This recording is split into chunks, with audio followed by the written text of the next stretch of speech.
Baca. Putra baca segera.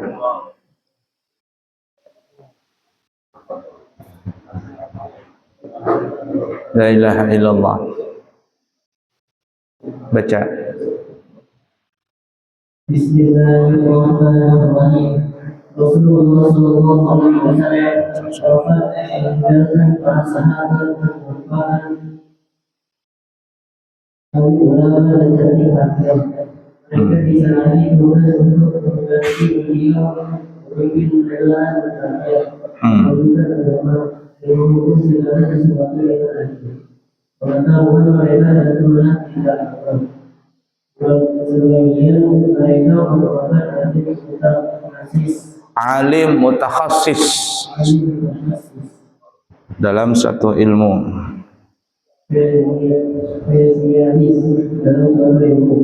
Di antaranya ada yang mutakhasis dan ada ilmu hukum. Ada yang mutakhasis dalam ilmu kenegaraan dan politik. Ada pula yang mutakhasis dalam ilmu ekonomi. Ya.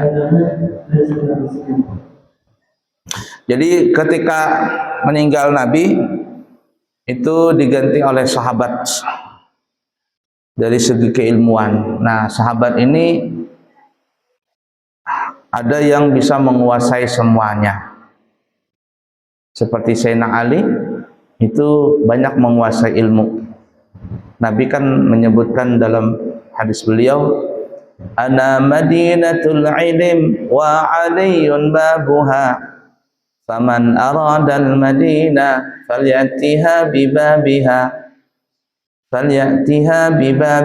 Aku adalah kotanya ilmu, kata Rasulullah. Aku adalah kotanya ilmu, dan pintu gerbangnya adalah Sayyidina Ali. Siapa yang kepingin masuk kota, maka lewatlah pintu gerbangnya. Itu Sayyidina Ali menguasai ilmu dari segala bidang. Bidang tafsir, bidang fikih, bidang politik, dan sebagainya. Tapi ada juga sahabat yang memang khusus di dalam bidangnya. Ada yang memang ahli dalam bidang politik. Ya, ada yang ahli dalam bidang faraid dan lain sebagainya. Nah, lanjut. Dalam menghadapi segala soal, terlebih dahulu mereka memeriksa soal tersebut dalam kitab suci Al-Quran atau hadis yang mereka hafal. Tetapi kadang-kadang masalah yang mereka hadapi itu tidak berkhasnya dalam Al-Quran atau hadis. Nah, jadi sahabat itu kalau seandainya ada permasalahan hukum terbaru setelah meninggal Rasul, mereka mencari dulu di dalam nas Al-Quran. Kalau mereka nggak dapat, mereka cari hadis. Siapa tahu ada sahabat yang lain mendengar kasus ini, mendengar hukum ini dari Rasulullah. Bertanya-tanyalah sahabat yang satu dengan yang lain, ada enggak Rasul mengatakan demikian? Ada enggak Rasul melakukan demikian? Nah, itu dulu mereka bertanya. Makanya ada sering sahabat itu bertanya kepada yang lain, sering ya. Nah, yang sering jadi tumpuan pertanyaan itu adalah Sayyidina Ali. Di zaman Sayyidina Umar sering bertanya kepada Sayyidina Ali. Apalagi kepada Abu Hurairah. Ya, siapa lagi? Kepada Siti Aisyah. Para sahabat itu banyak bertanya tentang ilmu keluarga dengan Siti Aisyah. Karena yang tahu rumah tangga itu adalah Siti Aisyah. Bagaimana cara mandi junub, bagaimana cara ini itu sebanyak. Itu Siti Aisyah yang meriwayatkan hadis tadi. Jadi sahabat mungkin ada yang nggak ngerti, mereka bertanya. Nah, cuman yang paling banyak meriwayatkan hadis itu ya memang adalah Sayyidina Abu Hurairah, Abdurrahman bin Sakhar, kemudian Sayyidina Abdullah bin Abbas, kemudian Siti Aisyah, Abdullah bin Umar. Itu adalah sahabat-sahabat yang banyak meriwayatkan hadis. Nah, salah satunya adalah Abu Hurairah, karena Abu Hurairah ini adalah ahlu suffah.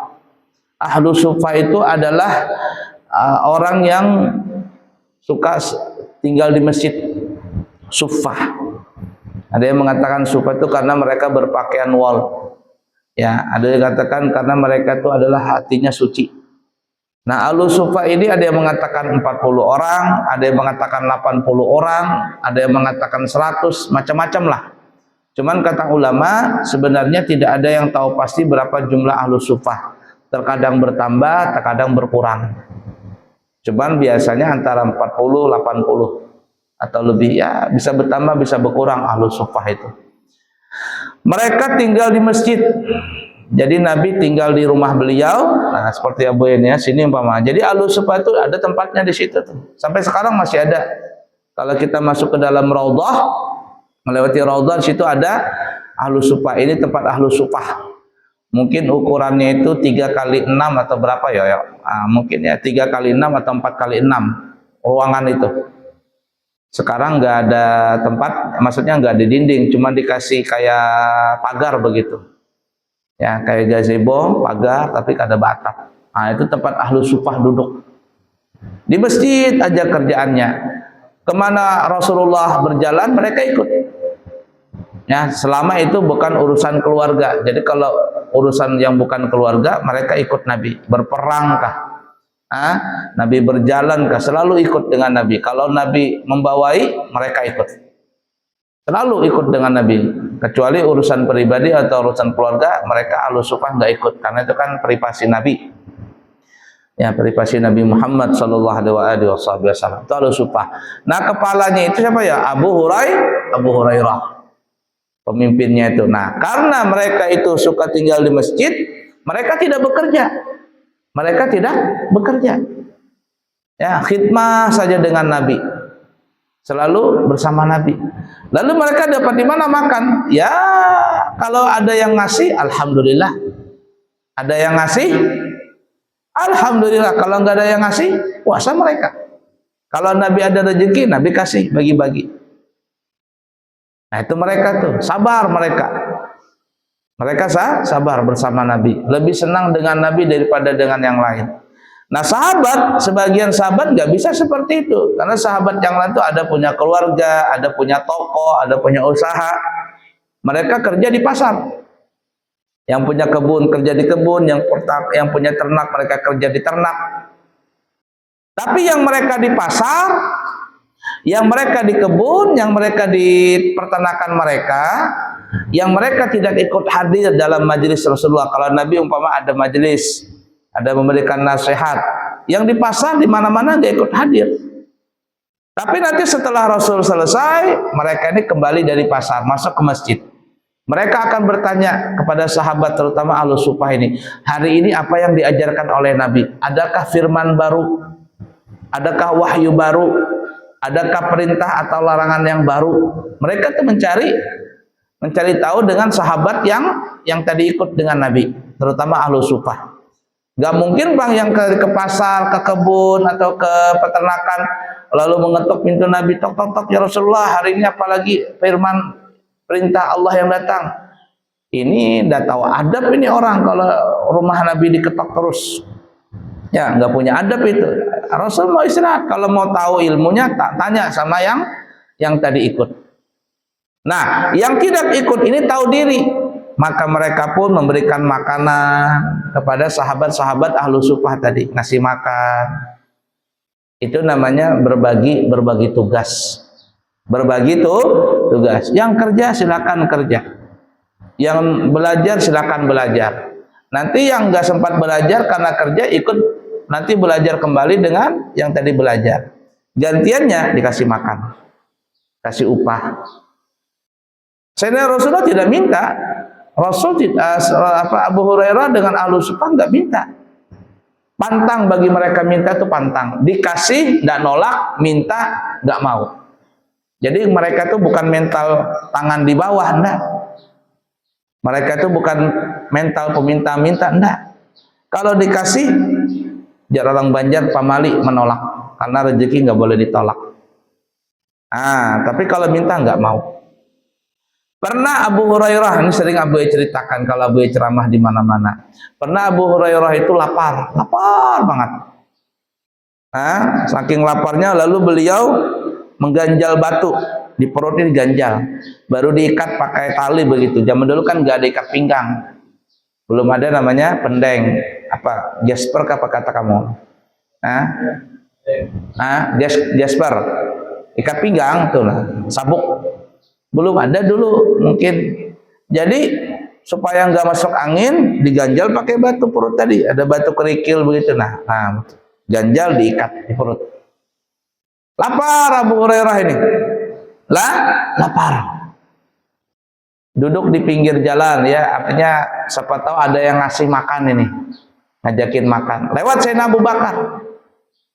Abu Hurairah menegur, "Assalamualaikum." Bahasa kitanya nih. "Waalaikumsalam warahmatullahi wabarakatuh," kata Abu Bakar.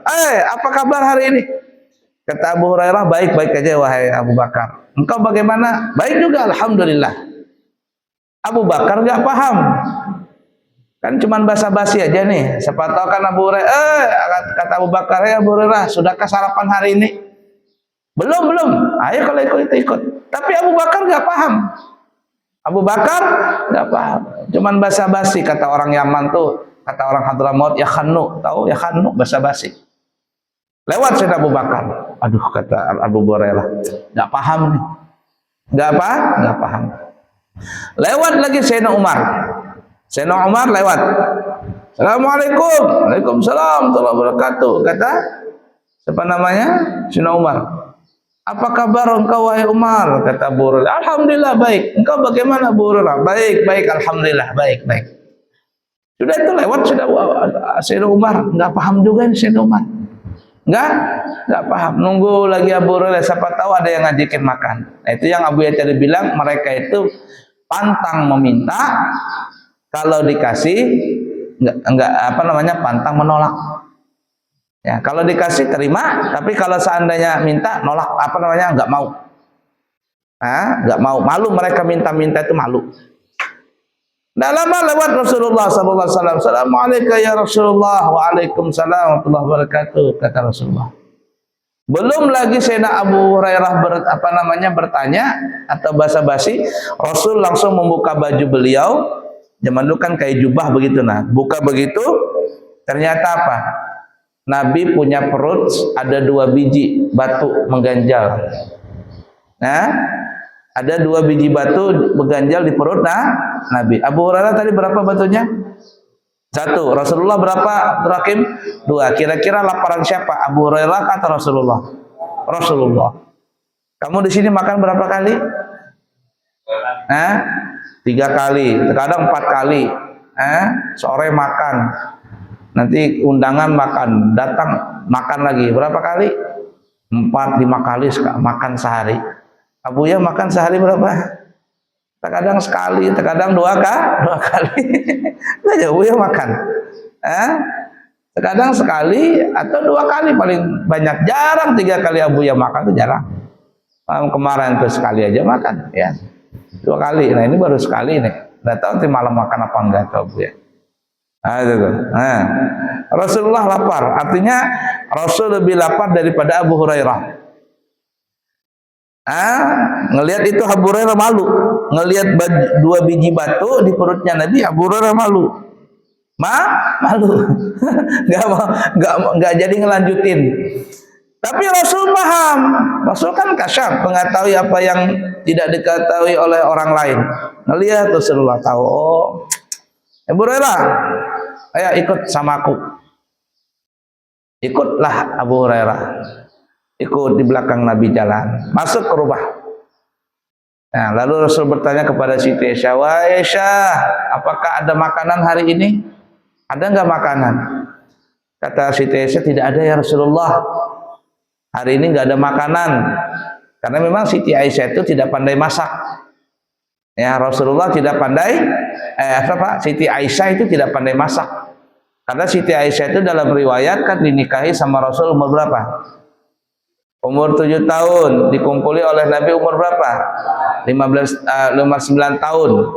Dalam riwayat yang lain dikumpulin sama Nabi umur 15 tahun. Umur 15 tahun. Nah, kalau di Indonesia ini umur 15 nggak boleh nikah lagi. Ya, dulu perempuan paling boleh menikah itu umur 16 tahun. Di bawah 16 tahun itu nggak boleh menikah. Sekarang lebih naik lagi, kalau nggak salah umur 19 tahun. Kalau kurang dari 19 nggak boleh menikah. Ya, boleh menikah kalau seandainya izin orang tua, keputusan pengadilan agama. Artinya ini pernikahan tidak ada unsur paksaan dari keluarga. Nah, daripada berzina, daripada yang tidak-tidak dinikahkan. Ini tadi Abuya lagi ngelihat pas buka begitu ada orang ngirim video dari mana gitu. Di Lombok kah di Bima tuh.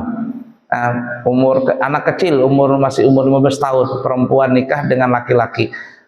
Waktu nikah tuh dia main begini sama suaminya. Nah, main apa namanya? Siut, tahu siut ya? Siut. Lah, pas dipoto itu dia kayak ya anak-anak namanya. Anak. Nikah dia habis selesai nikah untuk resepsi manggil mamanya. Mama. Mama katanya. Masih kecil nikah dari itu. Nah, Siti Aisyah itu waktu nikah dalam riwayat 7 tahun, dikumpuli sama Rasul umur 9 tahun. Dalam riwayat yang lain 15 tahun. Umur Siti Aisyah sudah 15 tahun dalam riwayat yang lain. Ketika Nabi meninggal dunia, itu umur Siti Aisyah baru 18 tahun. Masih 18 tahun. Jadi karena saking kecilnya, jadi Siti Aisyah itu tidak pandai memasak. Tapi beliau punya kecerdasan yang luar biasa, Siti Aisyah itu. Bahkan Rasul pun memuji, kalau kalian ingin bertanya dengan agama, ambillah kepada Siti Aisyah ini. Sepertiga agama sama Siti Aisyah, saking cerdasnya. Nah, memang ada perempuan itu tidak pandai masak, tapi pintar. Yang parahnya sudah jadi istri, nggak pandai masak, nggak pintar, pelangap-pelongo, bisanya cuman main HP, bolak-balik HP begitu. Jangankan masak nasi, masak air aja hangus. Kenapa ditinggal, masak air ditinggal airnya, main HP hangus air tadi. La ilaha illallah, ini perempuan macam apa ini? Tidak bisa diandalkan. Nah, Siti Aisyah memang tidak pandai masak, tapi orangnya cerdas. Lain kayak Ummu Salamah, Siti Khadijah, mereka pandai semuanya masak. Paling enak masakan kata para ulama Ummu Salamah. Itu pandai sekali masak. La ilaha illallah. Nah, jadi Siti Aisyah itu banyak meriwayatkan hadis. Jadi sahabat-sahabat itu bertanya kepada Rasulullah, kepada Siti Aisyah. Nah, jadi kata Rasulullah, Aisyah, apakah ada makanan hari ini? Enggak ada ya Rasulullah. Enggak ada makanan, enggak ada. Kurma ada enggak kurma? Enggak ada ya Rasul. Cuman nih ada susu segelas susu kambing tadi dikasih sama tetangga. 1 mangkok, 1 gelas tuh. Kata Rasul, bawa ke sini. 1 mangkok itu. Bawa ke sini.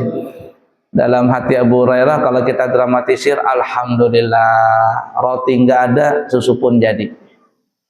Apa bahasa pepatah itu? Apa itu? Rotan apa? Tak ada apa itu namanya? Rotan pun jadi itu, nah kata pepatah zaman dulu. Ranting tak ada, rotan pun jadi, atau apa itu istilahnya itu. Nah, itu pepatah orang zaman dulu. Artinya ya nggak apa-apa lah. Roti nggak ada, suka kambing nggak ada, ya lah susu aja nggak apa-apa lah. Susu lumayan. Karena kalau orang minum susu kenyang itu. Orang minum susu kenyang karena susu ada protein, ada lemaknya, ada semuanya situ susu tadi. Alhamdulillah kata Abu Hurairah, lumayan nih susu. Bagi 2 nggak apa-apa sama Nabi. Tapi apa kata Nabi? Abu Hurairah, panggil teman-teman untuk ahlu supah. Panggil semuanya. Berapa ahlu supah tadi? Ada yang mengatakan 40, ada yang mengatakan 80. Anggaplah 80 orang. Dipanggil semuanya sama Abu Hurairah. Pikiran Abu Hurairah, ya Allah, bagaimana mungkin 1 mangkok dibagi 80 orang? Mungkin setetes-setetes saja tuh susu. Panggil kata Rasul. Abu Hurairah enggak protes, diam saja. Baik ya Rasul. Sami'na wa ata'na. Panggil teman-temannya. Dipanggil Rasul. Ada apa? Pokoknya dipanggil. Panggil, duduk semuanya di belakang. Duduk sudah datang, kumpul semuanya. Apa kata Rasulullah? Abu Hurairah, ini susu.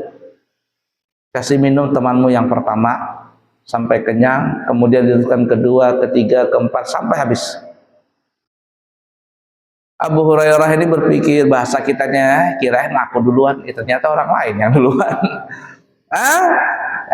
Abu Hurairah nurut saja, sami'na wa ta'na, kasihkan orang pertama. Minum tuh orang pertama, blub blub blub blub blub blub blub, kata Rasul, ushrub, minum lagi. Blub blub blub blub blub, berhenti. Minum lagi, minum. Blub blub blub blub blub blub blub. Minum terus, minum sampai kenyang. Habisin. Blub blub blub blub blub. Yang pertama, punya Rasulullah. Sudah, pindah kedua. Abu Hurairah ngeliatin begitu sampai ibarat kata jarang Banjar Pak, ngiler, ngiler. Nah, coba kamu lagi lapar begitu ya, ada orang cerita makan nasi padang begitu, apa ya?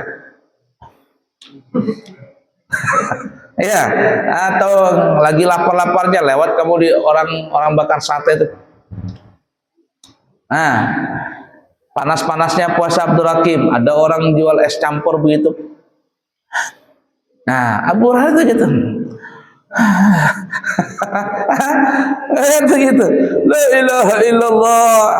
Kedua begitu. Ushrab, kata Nabi, ushrab. Minum, habisin. Apa ya? Kenyangin. Minum, satu orang kedua kenyang, angkat tangan. Ketiga, keempat, sampai habis. Abu Hurairah nggak berani minum. Coba kalau Abu ya kasih amanah begitu sama kamu, paling kamu yang duluan minum itu. Bintang, ini bagikan sama teman-temanmu. Bintang ambil duluan susunya. Ya enggak? Abu Hurairah nggak berani. Saking amanahnya tuh. Abu Hurairah nggak berani. Sudah selesai semuanya minum, susu dikembalikan kepada Nabi, ya Rasul, ini susu. Sudah ya Abu Hurairah, sudah. Yakin sudah semuanya? Sudah ya Rasulullah. Kata Rasulullah, sekarang yang tertinggal aku dan kamu saja. Yang belum minum, aku dan engkau saja, wahai Abu Hurairah. Apa kata Rasulullah? Usrub, minum duluan engkau, wahai Abu Hurairah. Abu Hurairah ini karena disuruh sama Nabi minum, gak berani nolak. Padahal kan ibarat kata kan kurang adab nih. Tapi karena ini perintah Nabi, diikutin. Minum Abu Hurairah, blub. Ushrub, selesai. Minum lagi. Blub, berhenti lagi. Minum. Blub. Ya, selesai. Minum terus, minum. Berulang kali, mungkin sudah belasan kali atau puluhan kali itu berhenti, mau minum lagi. Sampai Abu Hurairah bilang, ya Rasulullah, cukup dah. Tidaklah daging urat-uratku, tulang-tulangku ini kecuali semuanya terisi dengan air susu semua. Hibak dah ini. Nah, sampai orang Banjar sampai ke gulu sudah banyak susu tadi.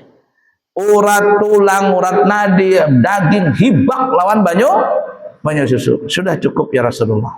Kenyang. Sudah. Setelah itu sudah. Nabi ambil tadi susu tadi. Lalu Nabi minum. Bismillah. Alhamdulillah. Bismillah. Alhamdulillah. Bismillah. Alhamdulillahilladzi. Baca Nabi ya. Alhamdulillahilladzi syarabana min haulin wala quwwah. Minum Nabi. Selesai itu aman Nabi. 3 kali tegukan saja. Sudah cukup Nabi. Itu Abu Hurairah. Di mana mereka tinggal? Namanya itu Ahlu Sufah, di dalam Masjid Nabawi. Sampai sekarang masih ada tempat itu. Nah, Abu ya berapa kali salat di tempat itu? Di Ahlu Sufah itu berapa kali? Kalau masuk Raudhah, ya ada kosong ya bisa salat di situ.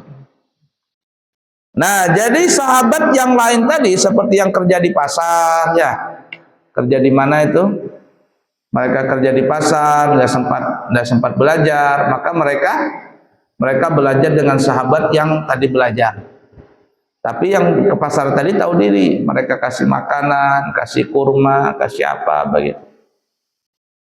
Nah, salah satu peninggalan Abu Hurairah, maksudnya peninggalan Rasul kepada Abu Hurairah. Kata Rasulullah, Abu Hurairah, ini kan Rasul tahu nih, Abu Hurairah kan belajar terus nih. Kerjaannya belajar. Sampai meninggal Nabi, Abu Hurairah itu nggak kerja. Nggak kerja Abu Hurairah. Sahabat saja yang datang kepada Abu Hurairah bertanya tentang hadis. Apakah hadis Nabi, adakah hukum ini? Setiap hari begitu. Ya, pagi sampai sore ngajar saja kerjaannya. Ngajar. Nah, malam beliau salat sepertiga malam. Abu Hurairah sepertiga malam sholat. Anggaplah dari maghrib sampai jam 11 beliau sholat nih. Makanya Abu Hurairah itu sholat witir di awal malam. Abu Hurairah itu sholat witir di awal malam. Nabi sallallahu alaihi wasallam sholat witir. Ibadah itu malam, siang yang ngajar, malamnya ibadah sampai jam 10 atau jam 11. Setelah itu beliau bangunkan istri beliau. Istri beliau tidur, habis sisa langsung tidur. Dapat 2 jam bangun tidur. Bangun kata Abu Hurairah. Bangunlah istrinya, Abu Hurairah tidur. Ya, tidur. Istrinya beribadah lagi. Sampai jam berapa? Sampai jam 2. Sampai jam 2 atau jam 3. Anggaplah jam 2. 2/3 malam. Setelah itu istrinya tidur, dibangunkan pembantunya, khadam. Dalam zaman dulu itu namanya abad, budak jariyah. Bangun gantian. Jadi malamnya itu rumahnya Abu Hurairah nggak pernah kosong daripada ibadah. Siangnya beliau ngajar, malamnya ibadah. Nanti mau dekat subuh baru Abu Hurairah bangun. Sudah salat witir, sudah salat ba'diyah, sudah. Nah, itu mazhabnya Abu Hurairah, mazhabnya Asin Abu Bakar, mereka salat witir sebelum tidur. Itu yang Abu ya suruh, salat witir kamu sebelum tidur. Karena kalau seandainya sudah tidur, bangun baru salat witir nggak bakalan, ya susah. Jadi sebelum tidur itu Abu Hurairah tadi. Nah, jadi Abu Hurairah itu ada diberikan sama Nabi. Karena Rasul tahu nih Abu Hurairah sibuk. Kata Abu Hurairah, kata Rasulullah, ya Abu Hurairah, ini ada kadut. Tahu kadut enggak? Kantong. Kompe lah zaman sekarang ini kompe, kresek. Nah, kantong itu, kresek itu tempat penyimpanan simpan kurma. Untuk menyimpan kurma. Kata Rasulullah, wahai Abu Hurairah, kamu kalau mau makan caluk, tahu caluk enggak? Masukin aja tanganmu ke dalam kantong ajaib itu, kantong Doraemon tuh. Kantong ajaib. Nanti situ ada kurmanya kata Nabi. Ada kurmanya. Maka Abu Hurairah pun selalu membawa itu kantongan kompe tadi, kantong tadi. Kalau beliau ngajar beliau bawa. Kemana pun beliau bawa. Jadi kalau beliau lapar mencaluk tadi ke dalam kantongan tadi itu. Kadut tadi itu. Ada kurma, makan. Ya, ambil lagi, makan lagi, ambil lagi, makan lagi. Itu sampai ke zamannya Sayyidina Rasulullah, zaman Rasulullah, Sayyidina Abu Bakar, Sayyidina Umar, sampai zaman Sayyidina Utsman atau zaman Sayyidina Ali. Kalau dipikir-pikir itu kurma sudah bertrak-trak beliau makan. Sudah bertrak-trak kurma tadi, tapi nggak pernah habis itu kurma yang ada di dalam kantongan tadi. Nah, di zaman Sayyidina Utsman atau Sayyidina Ali, penasaran beliau. Ini kok nggak pernah habis-habis nih. Nggak pernah habis-habis.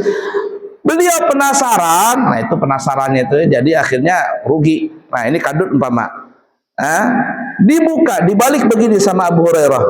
Kantongnya itu dibalik. Gimana kantong bajunya? Abu yang nggak punya kantong baju. Nah, ini kantong ini. Nah, dibuka begini, ditarik begini sama Abu Hurairah, ditarik begini, dikeluarkan.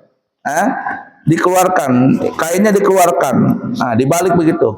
Cok. Ini. Tidak ada kurmanya. Tapi apa? Setelah dicaluk, dibalik sama Sayyidina Abu Hurairah, apa tadi namanya? Kantong tadi. Tidak ada kurmanya, dan setelah itu kurma nggak ada lagi keluar.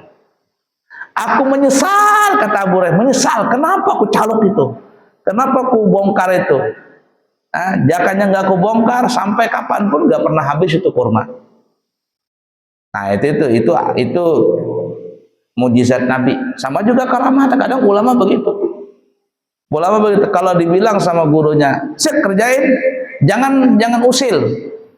Kalau usil, yaitu jar orang Banjar ruah. Tahu ruah enggak? Enggak mujarab lagi. Itu ada teman Abuya ya. Dulu dia disuruh sama Abuya Saurani ngantar ulin ke Banjar karena Abuya Saurani mau bikin musola atau apa di Marabahan sana. Kata Abuya Saurani berangkat hari Kamis. Ya, dibacain sama bismillah. Berangkat hari Kamis. Banyak polisi itu nggak ada yang nangkap dia. Padahal kan baul itu bermasalah itu. Harus ada surat-surat. Itu nggak ada surat-suratnya, semuanya apa ya seadanya. Tapi lulus sampai ke tempat tujuan, nggak ada polisi nanya-nanya. Nah, coba kalau seandainya hari lain, mungkin sudah kena itu. Nah, terkadang guru itu begitu tuh. Kalau guru bilang A, sudah terutin. Jangan kamu berani-berani pindah-pindah. Nah, paham nggak? Sama dengan Abuya, kata Abuya, ini kata Abuya kerjain. Jangan kamu pindah-pindah. Kalau kamu pindah-pindah, kacau kamu. Kacau. Paham nggak? Nah, itu Abu Hurairah radhiyallahu taala anhum. Baik, lanjut lagi, habiskan.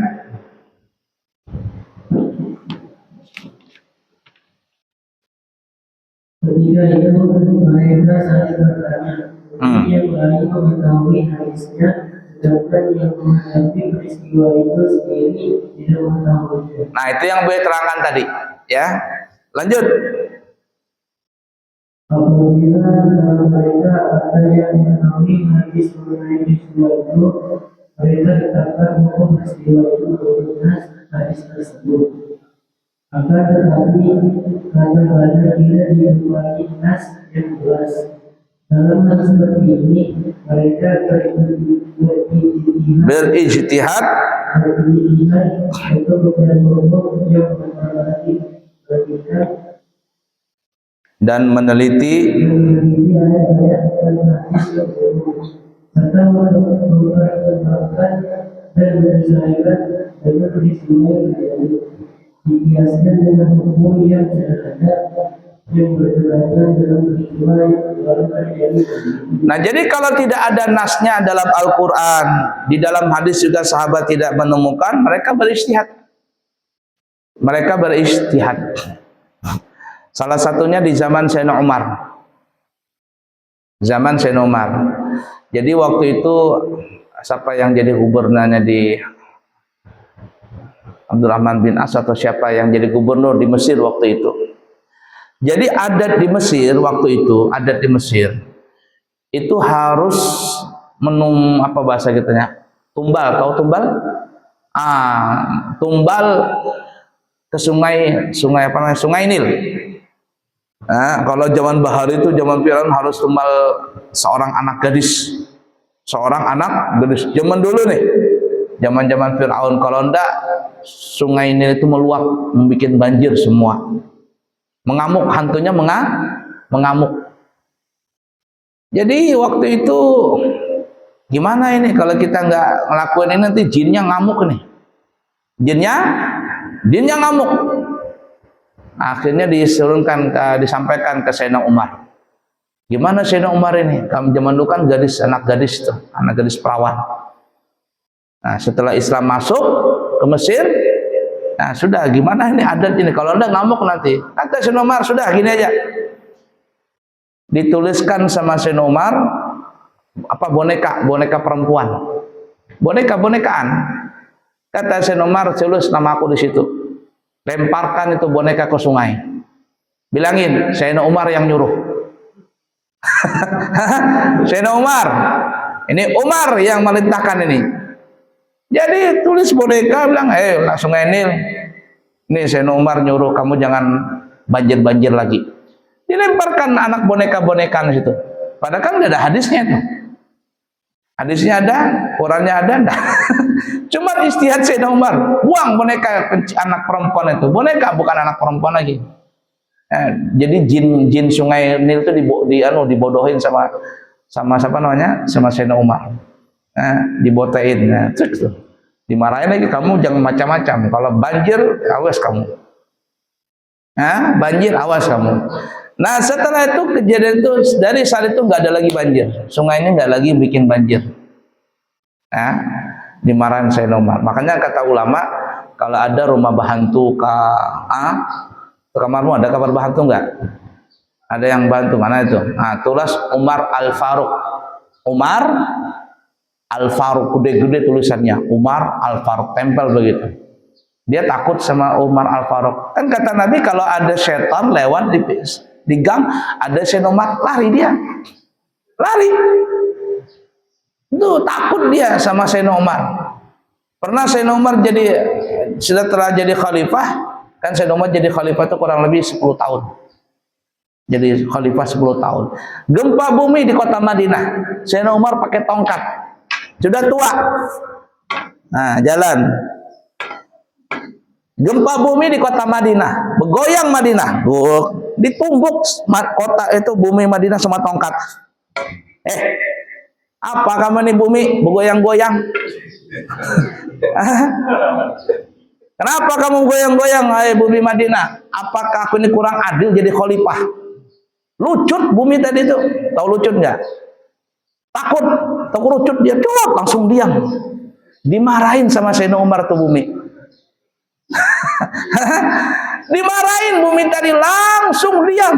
Kamu ini goyang-goyang, memangnya aku nggak adil jadi khalifah? Sampai kamu bergoyang begini. Awas kamu. Takut bumi tadi. Ada dalilnya itu? Cari di Quran, tidak ada, hadis tidak ada. Itu ijtihad Sayyidina Umar saja. Marah-marah Sayyidina Umar, dimarahin bumi tadi. Nah, jadi yang itu kata guru, kalau ada apa-apa yang tulis Umar Al-Faruq. Di kamarmu yang suka mencuri-mencuri itu, nah ada tuyul berambut kah, tuyul kada berambut tuh. Tulisin Umar Al-Faruq begitu. Umar Al-Faruq. Ada bacaannya itu juga ada. Ada kalau orang mencuri dia tertahan, ada juga. Abuya nggak ngamalkan itu. Ada ilmunya, cuman Abuya nggak ngamalkan. Jadi kalau ada orang mau mencuri masuk ke rumah situ, dia nggak bisa keluar, mutar di situ aja, mutar. Ada ilmunya itu. Nah, banyak ilmu begitu. Cuman Abuya tuh kalau ilmu begitu tuh nggak, tapi gimana ya? Nggak tapi serak. Kata Abuya biarin saja, itulah yang terjadi, biarin terjadi. Itu. Nah, nanti suatu saat nanti Abuya ajarkan ilmu-ilmu begitu. Tapi kamu kalau sudah punya ilmu tuh jangan jadi dukun. Nanti jadi dukun di rumah. Orang susah lahir, orang yang macam-macam ada bacanya. Yang paling standar kitab Senjata Mukmin tuh. Ada Senjata Mukmin. Ada yang tinggi lagi. Banyak ilmu tuh, banyak ilmu begitu. Tapi Abuya kurang serak aja, bukan kurang serak tuh, kurang membidangi di ilmu itu. Abuya pesan sama guru karate itu, jangan ilmu nang tenaga dalam, enggak usah. Ilmu sehat badan aja, ya. Enggak usah yang ilmu-ilmu yang mau terlempar sana, terlempar sini. Enggak usah. Kenapa Abuya ngelarang? Karena Abuya Syarwani ngelarang. Kata Abuya Syarwani, ini kita zamannya nggak lagi seperti itu. Habib Ali Jufri, ya, Habib Ali Zain Abidin Al-Jufri itu, beliau yang wajahnya seperti Rasulullah itu. Kata beliau, nanti di akhir zaman, ketika nanti sudah Dajjal keluar, Imam Mahdi turun, Nabi Isa turun, bersatu sudah kaum muslimin melawan Dajjal dan pasukan Dajjal. Itu nanti di akhir zaman, orang Islam walaupun tidak pandai silat, tidak apa-apa. Dengan sekali ayungan pedang, Allahu Akbar, itu bisa meruntuhkan dinding-dinding, tembok-tembok yang besar di akhir zaman tuh. Sakti ucapan Allahu Akbar bisa meruntuhkan dinding beton-beton itu, musuh-musuh tadi. Tapi yang benar, Allahu Akbar, ndak mentul dia. Allahu Akbar, ndak mentul. Allahu Akbar, duar meledak dia. Paham nggak? Ini bacaannya Allahu Akbar, Allahu Akbar, subhanallah. Ndak mentul dia. Ndak mujarab ilmu tadi. Paham kira-kira? Ayo sudah cukup. Disambung lagi. Besok subuh belajar sama Buya, apa namanya itu? Takhirat Sadidat. Berapa hari nggak belajar ini sudah? Ya, sibuk Abuya. Bismillahirrahmanirrahim. Rabbana, kayak mana lagumu? Bima 'allamtana rabi'allanna adhi yanfa'una wa bifaqihna wa faqih ahlana wa qarabati lana fi dinina unsa wa dzakar ووفقهم لما ترتضي قولا وفعلا كرما كلا حلالا دائما وأخلا أفقيا علما ونكفى كل شر ربنا أصلح لنا كل شؤون وأقر رضا منك العيون واضح عنا ربنا كل ديون أنا رسل المنون واغفر واستر أنت أكرم من ستر وصلاة الله تمشى المصطفى مئن الحق دعنا والوفاء الشفاء وعلى الآل الكرام شرفاء مصابيح الغرر بهداك واجعلنا ممن يسارع في رضاك ولا تولنا وليا سواك ولا تجعلنا ممن خالف أمرك وعصى وحسبنا الله ونعم الوكيل لا حول بالله العلي العظيم وصلى الله على سيدنا محمد وعلى آله وصحبه وسلم الحمد لله رب يا ربنا قد عرفنا. Ada lagu baru?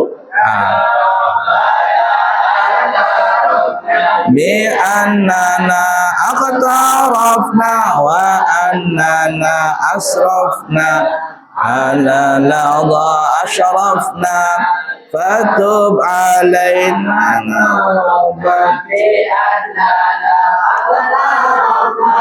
وأننا أسرفنا على لظى أشرفنا تغسل لكل أمة وسلنا العورات وأمين الروعات وانا ربي ومولودنا إخواني وسائر الخلان لذي محبة دين أو صحبة والمسلمين أجمع من ربي أسمع فضلا وجودا منا ساب منا بالمصطفى رسول نهضى بكل سلم بعلاه عاد الحبيب صبي عدد طاش الصحب والحمد لله وتماهي سيدنا صلى الله على محمد وعلى آله وصحبه وسلم والحمد لله رب العالمين. تقبل الله منا